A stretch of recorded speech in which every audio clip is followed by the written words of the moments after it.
ഞാൻ ജാടയാണ് എന്നൊക്കെ കുറേ കമൻറ്റ് വന്നു. പിന്നെ ചിലർക്ക് എൻ്റെ താടിയൊക്കെ കാണുമ്പോൾ ഒരു ബുദ്ധിമുട്ടുണ്ടാവും.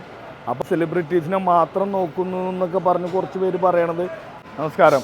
ഞാൻ ഇന്നലെ ട്രഷർ ഹണ്ടിൻ്റെ ഒരു വീഡിയോ ചെയ്തിരുന്നു. അപ്പോൾ അതിൽ കുറച്ച് കമൻറ്റുകൾ വന്നു.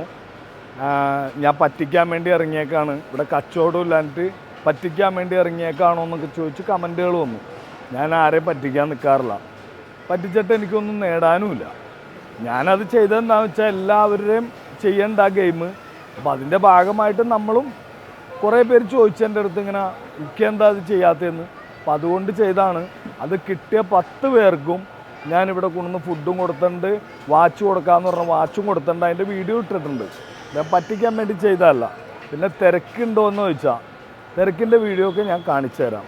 എനിക്ക് അൽഹംദുലില്ലാ വരുന്നവരുടെയും എല്ലാവരുടെയും പ്രാർത്ഥനയും കൊണ്ട് എനിക്ക് അത്യാവശ്യം കച്ചവടമുണ്ട്. വെള്ളി, ശനി, ഞായർ അവധി ദിവസങ്ങളിൽ എനിക്ക് നല്ല തിരക്കായിരിക്കും, പുറത്താൾ ക്യൂ ആയിരിക്കും. അപ്പോൾ എനിക്ക് പറയാനുള്ളൊരു കാര്യം എന്ന് പറഞ്ഞാൽ മാക്സിമം ദൂരെ നിന്നൊക്കെ വരുന്നവർ ഈ 1 മണി 2 മണി 2:30 ഉള്ളിലെത്തുമ്പോൾ പുറത്ത് ക്യൂ നിന്ന് ബുദ്ധിമുട്ടണം ഞാൻ കാണുന്നുണ്ട്. എൻ്റെ നിവൃത്തിയിലുള്ളവരെല്ലാവരും ഇരുത്തണ്ടേ മാക്സിമം എന്നെക്കൊണ്ട് പറ്റാവുന്ന രീതിയിൽ ഞാൻ ചെയ്തു കൊടുക്കണമുണ്ട്. അപ്പോൾ 12 മണിക്കൊക്കെ മുമ്പ് കറക്റ്റ് 12 മണിക്കൊക്കെ എത്തുകയാണെങ്കിൽ അധികം തിരക്കില്ലാതെ കഴിച്ചിട്ട് പോവാം. അല്ലെങ്കിൽ പിന്നെ ഒരു 2:30 ശേഷം എത്തണം. അപ്പോഴാണ് അധികം തിരക്കില്ലാതെ കഴിച്ചിട്ട് പോകാൻ പറ്റുന്നത്. പിന്നെ തിരക്കിനിടക്ക് ചിലപ്പോൾ എല്ലാവരെയും എനിക്ക് ശ്രദ്ധിക്കാൻ പറ്റിയെന്ന് വരില്ല. അതിൽ ഞാൻ ജാടയാണ് എന്നൊക്കെ കുറേ കമൻറ്റ് വന്നിരുന്നു. ഞാൻ ജാടക്കാരനൊന്നുമല്ല. എനിക്ക് ജാട കാണിക്കേണ്ട കാര്യമില്ല. കാരണം ഞാൻ അത്ര വലിയ അൽസാജ് കിച്ചൻ എന്നുള്ള ഒരു റെസ്റ്റോറൻറ്റ് മാത്രമേ എനിക്കുള്ളൂ. അതിൽ നിന്നുകൊണ്ട് ഞാൻ ചെയ്യണ നമുക്ക് ജീവിച്ചു പോകാൻ വേണ്ടി ചെയ്യണ കുറേ കാര്യങ്ങളാണ് ഈ നിങ്ങൾ കാണുന്ന വീഡിയോയിലൂടെയൊക്കെ കാണുന്നത്. അല്ലാതെ ഞാൻ വലിയ ആളൊന്നുമല്ല, ഞാൻ ജാടക്കാരനുമല്ല. ഞാൻ എന്നോട് സംസാരിക്കണം, ഞാൻ എല്ലാവരുടെ അടുത്ത് ചിരിച്ച് അങ്ങോട്ട് സംസാരിക്കാറും എല്ലാം ഇടപഴകാറും എല്ലാം ഉണ്ട്. പിന്നെ സെലിബ്രിറ്റീസിനെ മാത്രം നോക്കുന്നു എന്നൊക്കെ പറഞ്ഞ് കുറച്ച് പേര് പറയണത് അവർ വരുമ്പോഴും നോക്കണ്ട, അതുപോലെ സാധാരണക്കാർ വരുമ്പോഴും നോക്കണ്ട്. പിന്നെ ചിലർക്ക് എൻ്റെ താടിയൊക്കെ കാണുമ്പോൾ ഒരു ബുദ്ധിമുട്ടുണ്ടാവും.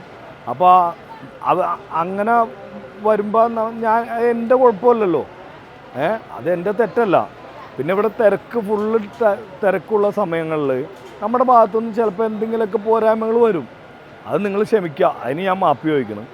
അപ്പോൾ നിങ്ങൾ മാക്സിമം നിങ്ങളുടെയൊക്കെ സപ്പോർട്ടും കാര്യങ്ങളുമായിട്ടാണ് ഞാൻ ഇവിടം വരെ എത്തിയത്. അപ്പോൾ എല്ലാവരുടെയും സപ്പോർട്ടും അനുഗ്രഹവും പ്രാർത്ഥനകളും എനിക്കുണ്ടാവണം. ഇനിയും അൽസാജ് കിച്ചൻ ഇതുപോലെ തന്നെ ഒരുപാട് പേരുടെ ജീവിതമാണ് ഈ അൽസാജ് കിച്ചൻ. എൻ്റെ മാത്രമല്ല, അത് നിങ്ങളുടെയൊക്കെ സപ്പോർട്ടും പ്രാർത്ഥനകളും.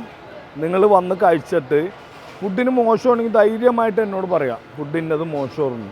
എനിക്കത് സന്തോഷമുള്ളൂ. കാരണം എനിക്കത് തിരുത്താൻ പറ്റും. അത് നല്ലതാണെങ്കിൽ നല്ലതാണെന്ന് തന്നെ പറയുന്നുണ്ട്. അത് ഒരുപാട് പേര് എൻ്റെ അടുത്ത് നല്ലതാണെന്ന് പറഞ്ഞ് എന്നോടൊപ്പം നിന്ന് ഫോട്ടോ എടുത്തിട്ടൊക്കെ പോകണം. അതിലൊക്കെ എനിക്ക് സന്തോഷമുണ്ട്. അപ്പോൾ എന്തുണ്ടെങ്കിലും നിങ്ങൾക്ക് എന്നോട് തുറന്ന് പറയാം. ഞാനിവിടെ ഉണ്ടാവും. ഇൻഷാ അല്ലാഹ് ജീവിച്ചിരിപ്പുണ്ടെങ്കിൽ ഞാനിവിടെ ഉണ്ടാവും. അപ്പോൾ എല്ലാവരോടും നന്ദി, നമസ്കാരം.